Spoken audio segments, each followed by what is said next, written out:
He showed up in a pressed suit that probably cost more than most folks make in a month, but what he saw that morning stopped him cold. His name was Charles Whitmore, a real estate mogul who built towers across Chicago, and there in his perfectly trimmed garden sat his 12-year-old daughter, Emily. Not with a tutor, not with her nanny, but with a barefoot black girl who looked like she'd just climbed out of the streets. "Get your hands off my daughter right now," Charles barked, his voice slicing through the air like broken glass. The girl didn't flinch. She simply closed the notebook in her lap, brushed the dirt off her knees, and stood with a kind of quiet dignity you don't often see in kids that age. Emily spun around, panicked, clutching her papers. "Dad, wait, she's helping me. For the first time I actually get algebra. Please don't make her leave." Her name was Maya Carter, and she had nowhere to sleep most nights. She'd been sneaking into the Whitmore Gardens for weeks, studying under the window of that big library, whispering answers to herself because she couldn't afford school. Emily spotted her one afternoon hiding by the fence. Instead of calling for help, she asked, "Do you know algebra?" Maya answered, "I know plenty. I just don't have a classroom." From then on, the two met whenever Emily was stuck with her homework. Charles wasn't about to hear any of it. He snapped his fingers at the security guards. "Call the police. Trespassing." But Maya finally spoke. Her voice was calm, steady. "Sir, your daughter isn't dumb. She has dyslexia. That's why she flips numbers around. Any teacher who paid attention would have seen it." The words froze Charles.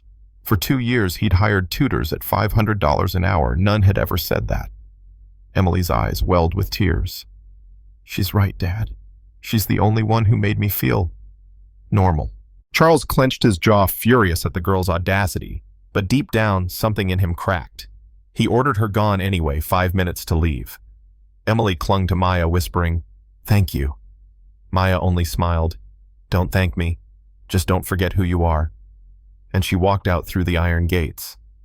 Now, most men like Charles would have gone back to his skyscrapers and deals, proud of keeping his fortress clean.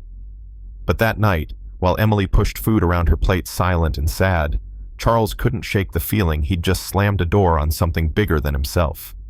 See, Maya wasn't some random trespasser. She'd grown up learning to read faces the way others read books, because survival on the streets demanded it. When she wasn't dodging danger, she was at the public library devouring math, science, even law textbooks. And now, after being thrown out like trash, she turned her sharp eyes toward Charles's empire. In those dusty library stacks, Maya dug up everything: contracts, building permits, lawsuits buried under bribes.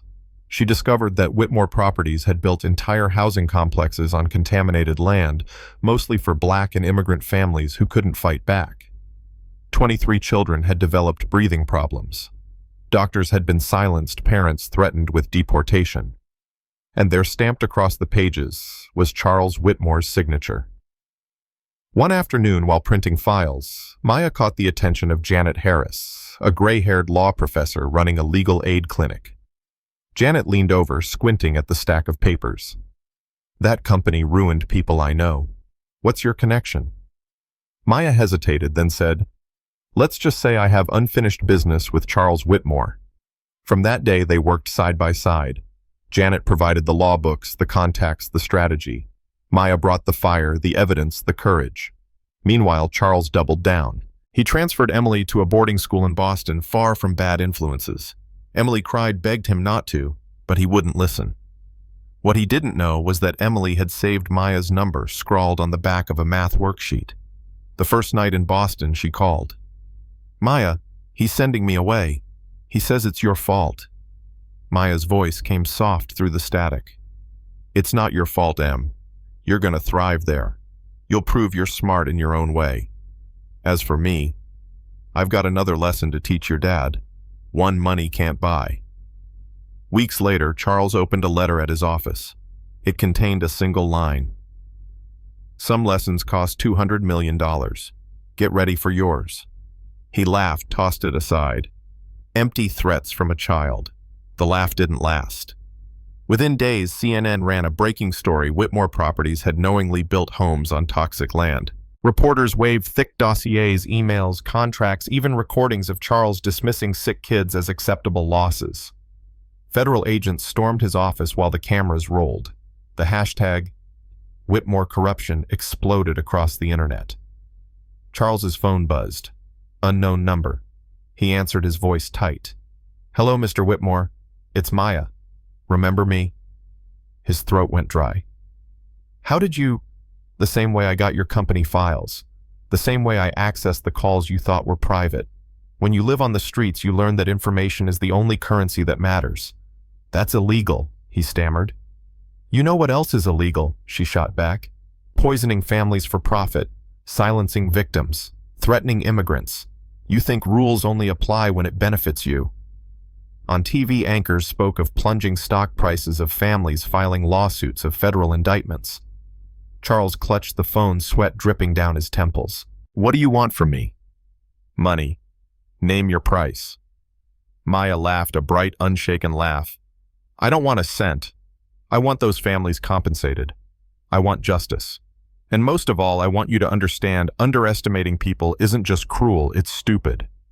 In less than a week, Charles's empire collapsed. He lost his mansion, his friends, his seat at the table. But for the first time, he sat across from Emily in a tiny rented apartment, really listening. Emily showed him an article, Maya Carter, full scholarship to Harvard Law.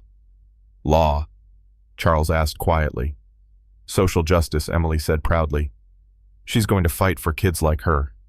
Like me." To his own surprise, Charles smiled. "She deserves it." Emily blinked.